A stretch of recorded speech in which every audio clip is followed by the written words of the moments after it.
So this happened to me on Thursday, April 25th, and I still can't shake off how terrifying and strange it was. I was home alone getting ready for my 12 o'clock class that morning, and as I opened my blinds to let some light in, I glanced out my window to see a man in his mid-30s wearing a baseball cap roaming around my property with his hands on his hip, walking with a lot of weird confidence. Our garden is like a cliff and looks over our 5 acres of property down below. I was really confused and thought maybe it was a worker that my mum had hired for our renovations on the house, just admiring the view. I'm a little bit uncomfortable at this point because the guy walks to the side of my house out of sight. I head upstairs to see him now roaming around the front garden and driveway, looking at things and checking out my house. He still hasn't seen me at this point, so I call my dad and ask him if he'd hired anyone to come to the house, and he says not that he knows of, and tells me he's going to call my mum and ask her, and then call me back. I'm waiting for the call when I notice this guy's strange car. It's a white Honda with no license plates, just parked parallel to the front door. The guy still hasn't seen me and he's wandering around, so I took this opportunity to remember that we had a security system and I armed it, so that if he did break in, it would immediately alert the police.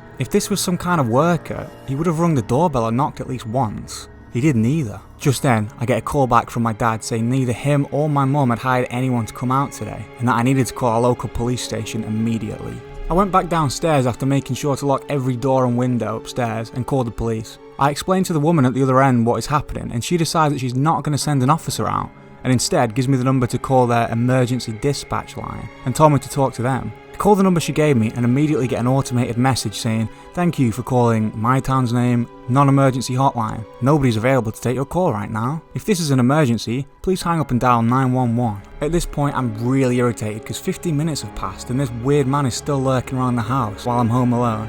And apparently that wasn't enough to warrant an emergency to the lady I called at the police department. I hung up and decided to call 911. After getting in touch with the operator, I was asked a series of questions about his appearance before they would even alert one of the officers near me to start heading toward me. The whole thing seemed really weird that nobody was in a hurry to get officers to my place when I was a young girl home alone with a strange man outside. I asked the officer if I could stay on the line with her when she finally alerted the police to come, and she finally agreed. I went back upstairs to check on the weird guy, and he's now sitting in his unplated Honda either listening to a radio show extremely loudly or on a phone call with someone through his car. It was a very prominent loud male voice coming from out his car. Then, all of a sudden, I hear the tone you hear when someone hangs up on you, and the operator was no longer on the line. I was really confused when my thoughts were interrupted by an unrecognised phone number calling me. I assumed it was the operator calling me back, so I picked it up. Instead, I was greeted by a really creepy heavy breather. I'm not sure whose it was, but it really freaked me out. I hung up immediately and called back 911. I'd been pretty calm up to this point, but that last call put me into panic mode. I got on the phone with another operator who already knew the situation and address before I could even explain it to her. She said the police were on their way. 20 minutes had passed at this point,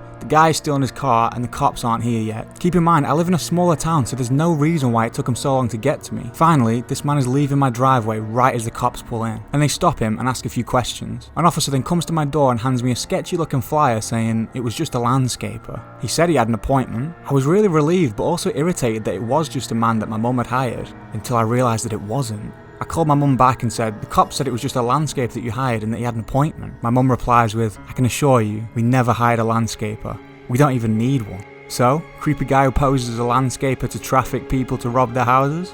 Let's not meet. So, I grew up in Las Vegas. I'd moved there when I was about 7 or so. My mother was working in some sort of motorcycle repair shop in Arizona that just wasn't paying the bills all too well. She jumped at the offer for a new job, of course. Fast forward about 5 years, I'm in middle school now. My brother and I are almost exactly 2 years apart, so when I was about to turn 12, he was 10 at the time. My mother, being quite low on the seniority list, was forced to work late nights. That left me and my brother home alone after school more often than not. Our nights were usually pretty uneventful and usually consisted of us avoiding whatever homework was assigned, warming up leftovers in the microwave, and watching whatever sparked our interest on the TV. We usually ended up in bed before our mum got home, but occasionally we'd wait up for her. One night, or I suppose one afternoon considering it was still broad daylight outside, everything was pretty normal. My brother sat on the living room floor, engulfed in whatever was on the TV, and I was using my mum's desktop computer feeding my virtual pets. Then, there was a rather aggressive knock at the door, which was very odd, as I was sort of an outcast child. I didn't really have too many friends, and nor did my brother. Even then we lived in what you would consider a senior living community. My mother was the youngest adult there, and was around her mid-30s. My brother, being too short to reach the peephole, doesn't move, only looks at me. I get up from the computer chair and make my way to the front door to glance out the peephole. There, I see a man in a black ski mask staring back at me through the peephole.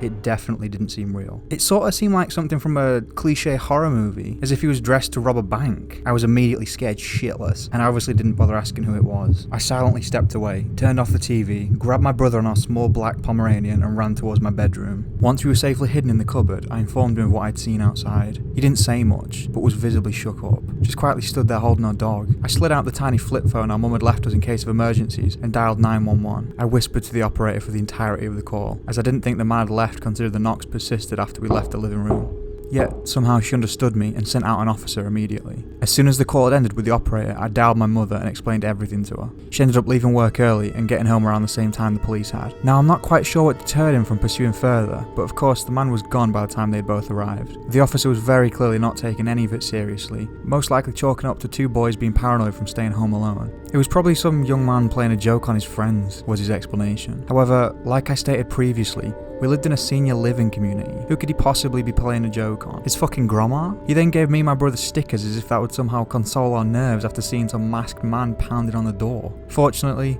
I never saw that stranger again after that. After that experience, however, my house had been broken into as well as my car 3 times. Thankfully, none of us were present when any of that took place. Since then, my family and I have moved out of state and installed security cameras.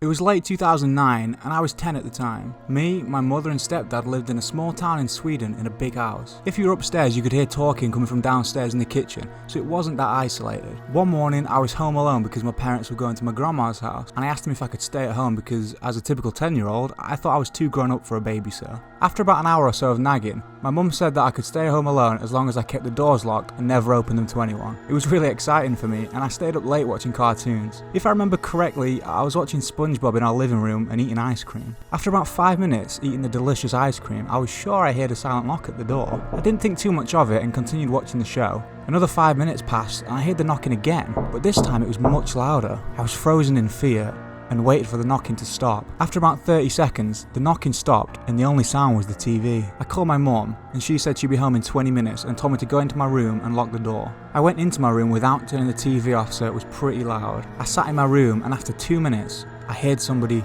not knocking, but banging really loud at the door. I was frozen in fear once again. After about 3 minutes, I could hear the door lock turn and somebody walking in. The person was inside my house while I was home alone. I sat there in my room quiet, and then the TV turned off. The footsteps grew louder, and it felt like they were coming towards my room. After a couple of seconds, the steps stopped, and I could hear knocking on my bedroom door, and an old man said, "Let me in. I have something for you." I started screaming and crying for my mother, and the man started shaking the door handle. After 2 minutes, I heard a car outside, so I looked out the window. It was my mum. I opened the window and quickly screamed for help and said that there's a man in the house. My stepdad ran to the garden shed to get his axe and ran up the stairs. The man sped out the back door and my stepdad ran after him into the streets. When they both returned back to the house, my parents attempted to calm me down. This was by far the scariest experience of my childhood. Why do